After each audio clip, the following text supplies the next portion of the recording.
ಇವೆಂಟ್ಗೆ ಹೋಗಿದ್ದಾರಲ್ಲ ಎಲ್ಲ ಚೆನ್ನಾಗಾಯ್ತಾ? ಹೋಗೋವರೆಗೂ ಎಲ್ಲನೂ ಚೆನ್ನಾಗೇ ಇತ್ತು ವಿನಯ್. ಹೋದ್ಮೇಲೆ ಯಾಕಾದರೂ ಇಲ್ಲಿಗೆ ಬಂದು ಅಂತ ಅನ್ನಿಸ್ತು. ಛೀ, ಒಬ್ಬ ಮನುಷ್ಯ ಇಷ್ಟು ಕೆಳಮಟ್ಟಕ್ಕೆ ಇಳಿಯೋಕೆ ಸಾಧ್ಯ ಅಂತ ಅಲ್ಲಿಗೆ ಹೋದ್ಮೇಲೆ ನನಗೆ ಗೊತ್ತಾಗಿತ್ತು. ಯಾಕಪ್ಪ, ಏನಾಯ್ತು?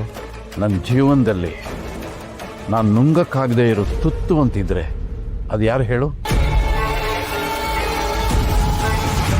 ನಿನ್ನ ತಮ್ಮ ದುರಾತ್ಮ ಕೃಷ್ಣ. ನಾನು ಯಾವ ಮೂಲೆಯಲ್ಲಿ ಹೋದರೂ ಅಲ್ಲಿ ಕಾಯ್ತಾ ಇರ್ತಾನೆ. ಅಪ್ಪ ಅಲ್ಲಿ ಬೀಳ್ತಾನ, ನೋಡಿ ಎಂಜಾಯ್ ಮಾಡೋಣ ಅಂತ. ಕೃಷ್ಣನ? ಅಲ್ಲ, ಕೃಷ್ಣ ಇವೆಂಟಲ್ಲಿ ಏನು ಮಾಡ್ತಿದ್ದ? ಏನು ಮಾಡ್ದಪ್ಪ ಅವನು? ಏನು ಮಾಡ್ತಿದ್ದ ಅಂತ ನನ್ನನ್ನು ನೀನು ಕೇಳ್ತಾ ಇದೀಯಾ? ನಿನಗೆ ಗೊತ್ತಿಲ್ಲದೆ ಅವನಲ್ಲಿ ಹೋದ್ನ? ನಿನಗೆ ಹೇಳ್ದೆ ಅವನೇನಾದರೂ ಮಾಡ್ತಾನ? ಅವನಿಗೆ ಹೇಳ್ದೆ ನೀನೇನಾದರೂ ಮಾಡ್ತೀಯಾ? ಅಪ್ಪ ಸತ್ಯವಾಗ್ಲೂ ನಂಗೆ ಗೊತ್ತಿಲ್ಲಪ್ಪ. ಅಟ್ಕಾಡ್ತಿದ್ಯಾ ವಿನಯ್? ಅಪ್ಪ ಸತ್ಯವಾಗ್ಲೂ ನಂಗೇನು ಗೊತ್ತಿಲ್ಲ. ಅದು ಯಾವುದು ಕಾರ್ಯಕ್ರಮ ಹೇಳಿದಲ್ಲ, ಏನದು? ಸೂಪರ್ ಜೋಡಿ. ಅದು ದಂಪತಿಗಳಿಗೋಸ್ಕರ ಇರುವಂತ ಕಾರ್ಯಕ್ರಮ. ಮದುವೆ ಆದ ಗಂಡ ಹೆಂಡತಿಗಳು ಸೂಪರ್ ಜೋಡಿ ಅಂತ ಇಟ್ಟಿದ್ದಾರೆ. ಆ ಕಾರ್ಯಕ್ರಮದಲ್ಲಿ ಇವನು ಆ ರುಕ್ಕುನ ಕರ್ಕೊಂಡು ಬಂದು ಸೂಪರ್ ಜೋಡಿ ಅಂತ ನಿಂತ್ಕೊಂಡಿದ್ದಾನೆ.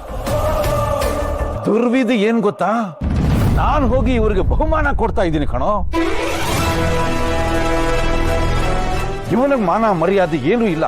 ಗುಂಡ್ರು ಗೋವಿ ಇವನು. ಇವನೇನಾದ್ರೂ ಇವನ ಬಗ್ಗೆ ಯಾರೂ ತಲೆ ಕೆಡಿಸ್ಕೊಳ್ಳಲ್ಲ. ಇವನ್ ಹಣೆವರ ಹೀಗೆ ಅಂತ ಎಲ್ರಿಗೂ ಗೊತ್ತು. ಆದ್ರೆ ಆ ಹೆಣ್ಮಗು ಗತಿ ಏನಾಗ್ಬೇಕು? ಎಂಥ ಕುಟುಂಬದ ಹೆಣ್ಮಗು ಅದು.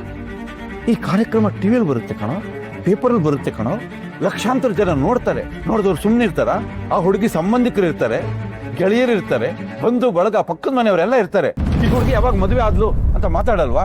ಬೀದಿಲಿ ಓಡಾಡಕ್ಕಾಗತ್ತಾ? ಒಬ್ಬರು ಮುಖಕ್ಕೆ ಮಸಿ ಬಳಿಬೇಕಾದ್ರೆ ಯೋಚನೆ ಮಾಡಬೇಕು, ನನ್ನ ಕೈಗೂ ಮಸಿ ಆಗ್ತಾ ಇದೆ ಅಂತ. ತಲೆ ತಗ್ಗಿಸ್ಬಿಟ್ಟೆ ಕಣ ನಾನಲ್ಲಿ. ನೋಡಿ ಜನ ನನ್ನ ಬಗ್ಗೆ ಏನ್ ಮಾತಾಡ್ತಾರೆ. ಅಪ್ಪನೇ ಬಂದು ಇವರಿಬ್ಬರಿಗೆ ಆಶೀರ್ವಾದ ಮಾಡ್ತಾ ಇದ್ದಾನೆ. ಯಾರಾದ್ರೂ ನಾನು ಕೇಳಿದ್ರೆ ವಿನಯ್, ನಾನು ಏನು ಉತ್ತರ ಕೊಡ್ಲಿ ಮಗನ?